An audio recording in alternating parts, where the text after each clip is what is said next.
बेरूबारी और पाकिस्तान, बंगाल का जो क्षेत्र जिसको बेरूबारी कहते हैं, नेहरू ने पश्चिम बंगाल के सरकार को बिना इन्फॉर्म किए, उनके साथ कोई भी कैबिनेट में कंसल्टेशन नहीं हुआ, पश्चिम बंगाल के सरकार को अंधेरे में रखते हुए बेरूबारी का हिस्से को पाकिस्तान को एक तरह से नेहरू नून समझौता जिसे कहते हैं, नेहरू नून समझौते में बेरूबारी को पाकिस्तान को दे दिया।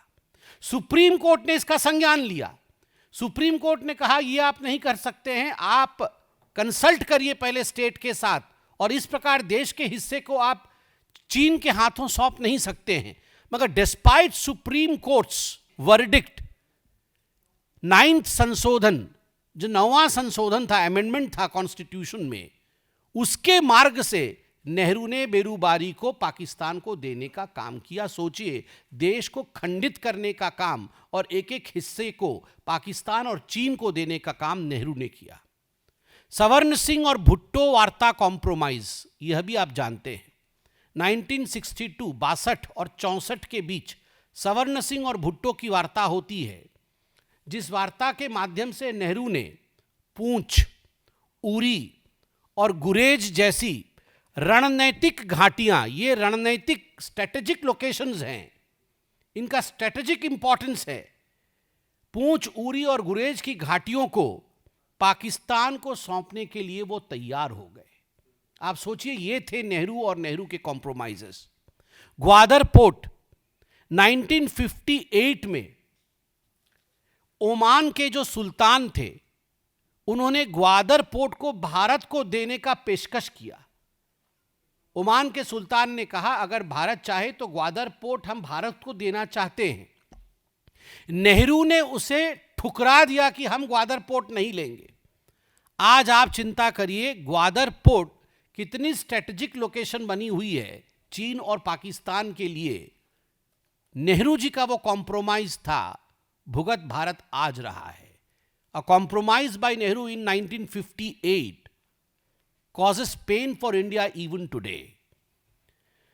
मुझे सवाल नहीं, मतलब एक सवाल है जिसका उत्तर समझ में नहीं आ रहा है कि आखिर भारत की जमीन, उसको विदेश के साथ जो गिफ्ट में देने की ये जो बातें करते थे नेहरू, ये आखिर क्यों करते थे, किस प्रेशर में करते थे और ऐसे क्यों किया गया? क्या इसके पीछे उन्हें कुछ बड़ा गिफ्ट मिलता था? क्या चीन और पाकिस्तान ने नेहरू को रिश्वत दी थी? Was Nehru bribed by Cheen and Pakistan, by China and Pakistan? And that was the reason as to why Nehru gifted lands of India to both these nations is something that we should be asking the present dispensation of the Congress party. आप सभी जानते हैं, United Nation Security Council UNSC, आज प्रधानमंत्री नरेंद्र मोदी जी की भरसर प्रयास है कि उसमें हम स्थायी सदस्य, परमानेंट मेंबर कैसे बने। एक समय था 1950 में अमेरिका ने, और 1955 में 50 में अमेरिका ने, और 55 में सोवियत संघ ने, यूएसएसआर ने ये प्रपोज किया था कि यूएनएससी में भारत को परमानेंट मेंबर बनाया जाए।